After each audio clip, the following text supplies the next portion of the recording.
Assalamualaikum warahmatullahi taala wabarakatuh. Waalaikumsalam warahmatullahi wabarakatuh. Oke, di sini saya akan menyampaikan materi tentang landasan fisiologis yang telah kelompok kami buat nih. Peserta didik di sekolah adalah pribadi yang unik. Setiap individu mempunyai latar belakang yang berbeda.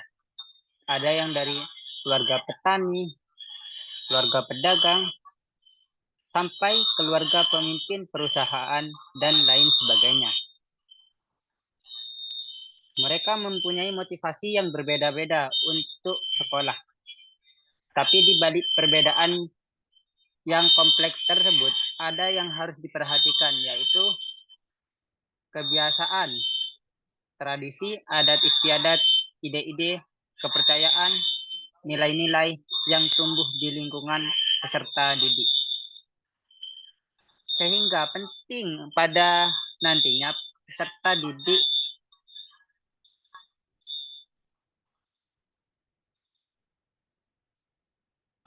didik besar dalam nilai-nilai positif yang tumbuh di masyarakat sekaligus akan tampil sebagai agen sosial bagi lingkungannya. Di sini ada dua pertimbangan sosiologis yang dijadikan landasan dalam pengembangan kurikulum, yaitu yang pertama, setiap orang dalam masyarakat selalu berhadapan dengan masalah anggota masyarakat yang belum dewasa dalam kebudayaan. Maksudnya, manusia yang belum mampu menyesuaikan diri dengan kebiasaan kelompoknya. Sedangkan yang kedua, kurikulum dalam setiap masyarakat merupakan refleksi dari cara orang berpikir. Mereka bisa bercita-cita atau mereka bisa bercita-cita atau kebiasaan.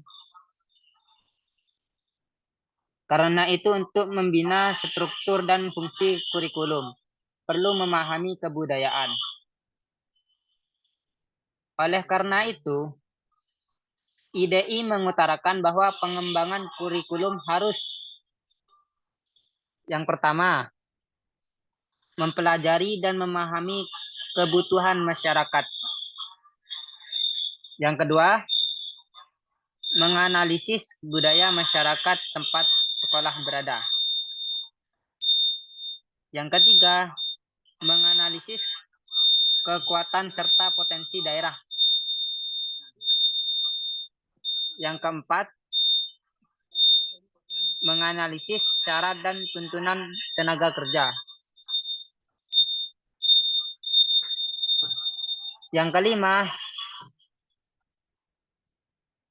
menginterpretasi kebutuhan individu dalam kerangka kepentingan masyarakat. Mungkin selanjutnya akan disampaikan oleh rekan saya,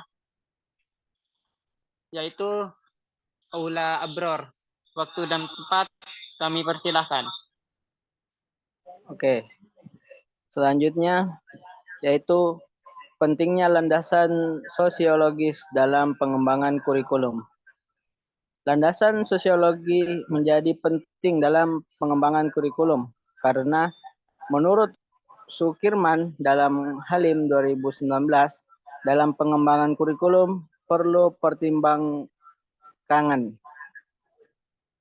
Yang pertama adalah individu lahir tidak berdaya, baik dalam hal kebiasaan, cita-cita, sikap, pengetahuan, keterampilan, dan sebagainya. Semua itu dapat diperoleh individu melalui interaksi dengan lingkungan, budaya, keluarga, masyarakat, sekitar, dan sekolah atau lembaga pendidikan. Yang kedua, kurikulum pada dasarnya harus mengakomodasi aspek-aspek sosial dan budaya. Aspek sosiologis adalah yang berkenaan dengan kondisi sosial masyarakat yang sangat beragam, seperti masyarakat industri, pertanian, nelayan, dan sebagainya. Yang ketiga, yaitu seluruh nilai yang disepakati oleh masyarakat yang kemudian disebut dengan kebudayaan merupakan konsep yang memiliki kompleksitas yang tinggi. Adanya kebudayaan karena hasil dari pemikiran keras dari pengalaman-pengalaman orang terdahulu.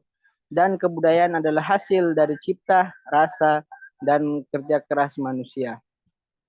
Selain ketiga faktor di atas, Sukma Dinata menyebutkan faktor-faktor penting landasan sosiologis dalam pengembangan kurikulum adalah karena yang pertama, pendidikan mengandung dan memberikan pertimbangan nilai. Hal ini dikarenakan pendidikan diarahkan pada pengembangan pribadi anak agar sesuai dengan nilai-nilai yang ada dan diharapkan masyarakat. Yang kedua, pendidikan diarahkan pada kehidupan dalam masyarakat. Pendidikan bukan hanya untuk mendidik, tetapi menyiapkan anak untuk kehidupan dalam bermasyarakat. Yang ketiga, pelaksanaan pendidikan dipengaruhi dan didukung oleh lingkungan masyarakat.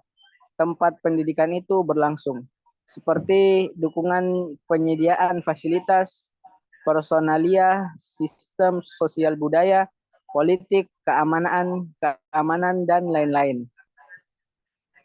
Selanjutnya mungkin akan dijelaskan oleh teman saya, Saudara Ahwin, dipersilahkan. Baik, saya lanjutkan. Penjelasan di atas yang dijelaskan oleh teman saya tadi yang bernama Abor akan ditegaskan kembali oleh Hamalik bahwa masyarakat suatu sistem maupun subsistem berikutnya dapat mempengaruhi proses pendidikan. Oleh karenanya, mereka dipertimbangkan dalam penyusunan kurikulum, maka dengan landasan sosiologi, peserta didikan akan menjadi yang pertama, yaitu subsistem, kepercayaan atau keyakinan hidup. Setiap masyarakat mempunyai kepercayaan atau keyakinan tentang bentuk manusia yang mereka ciptakan. Cita-cita tersebut terjawatahkan dalam kepercayaan agama atau falsafah hidup masyarakat. Bangsa kita memiliki keyakinan bahwa manusia yang diharapkan atau dicita-citakan oleh masyarakat adalah manusia pembangunan yang berpancasila. Dan yang kedua, yaitu subsistem nilai. Nilai adalah ukuran umum yang dipandang baik oleh masyarakat dan menjadi pedoman dari tingkah laku manusia tentang cara hidup sebaik-baiknya. Dan yang ketiga, yaitu subsistem kemasyarakatan. Pendidikan berfungsi untuk memenuhi kebutuhan masyarakat. Oleh karena itu, kurikulum harus berdasarkan kebutuhan masyarakat dan diarahkan untuk memenuhi kebutuhan tersebut. Kurikulum yang demikian adalah kurikulum yang relevan dengan masyarakat. Di balik itu, masyarakat merupakan lingkungan pendidikan. Dalam artian suatu lingkungan yang mempengaruhi sekolah dan sebaliknya sekolah mempengaruhi kehidupan masyarakat. Apabila kebutuhan masyarakat dianalisis, hal ini akan sangat membantu para penyusun kurikulum dalam merumuskan masalah masyarakat atau social problem yang terkait dalam pemilihan dan penyusunan bahan-bahan dan pengalaman-pengalaman kurikuler. Yang keempat, yaitu subsistem permintaan atau tuntutan atau demands. Kebutuhan masyarakat mendorong munculnya permintaan yang perlu dipenuhi. Sebagai contoh, andaikan masyarakat membutuhkan atau menuntut adanya perumahan, penyelesaian kenakalan remaja, keterampilan, pengupahan dan perburuhan, pendidikan, kesehatan, dan sebagainya.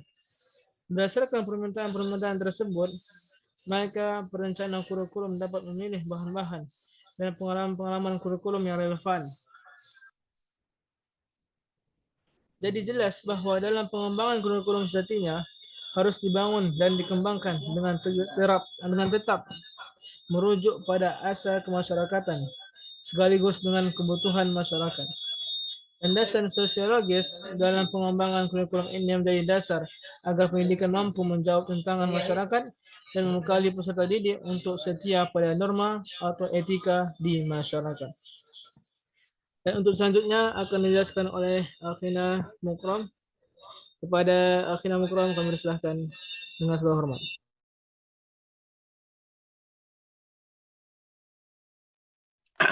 Baik, kesimpulan. Pendidikan merupakan suatu proses kebudayaan yang lahir dari budaya dan dilaksanakan dalam rangka proses pembudayaan melalui interaksi insani menuju manusia yang berbudaya. Dalam proses tersebut perlu landasan sosiologis pengembangan kurikulum. Landasan pengembangan kurikulum adalah fondasi pengembangan rencana pembelajaran yang melihat dari sisi sosial masyarakat, di mana dalam pembelajaran nantinya peserta didik akan dibina dan dikembangkan sesuai nilai budayanya, serta dipupuk kemampuan dirinya menjadi manusia berbudaya. Landasan sosiologis penting adanya dalam pengembangan kurikulum. Dalam pengembangan kurikulum, pada prinsipnya pendidikan harus mencerminkan keinginan, cita-cita tertentu, dan kebutuhan masyarakat. Karena itu sudah sewajarnya kalau pendidikan memperhatikan aspirasi masyarakat dan pendidikan mesti memberi jawaban atas tekanan-tekanan yang datang dari kekuatan sosiopolitik ekonomi yang dominan. Sementara dengan adanya landasan sosiologis pengembangan kurikulum yang merujuk pada asas kemasyarakatan dan juga kebutuhan masyarakat membuat pendidikan lebih bermakna. Harapannya, dengan adanya landasan sosiologis, pendidikan akan mampu menjawab tantangan masyarakat, membekali peserta didik untuk setia pada norma etika di masyarakat, dan sekaligus mampu menjadi agent of change untuk meningkatkan kualitas hidup masyarakat. Mungkin itu yang dapat kami simpulkan, apabila kurangnya mohon dimaafkan. Saya kembalikan ke moderator.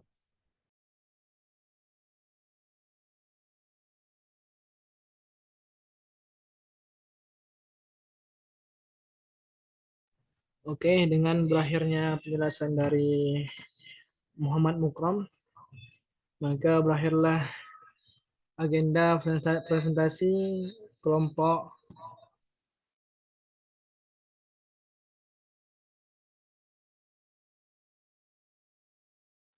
kelompok 5. Bila kurangnya kami mohon maaf. Wassalamualaikum warahmatullahi wabarakatuh.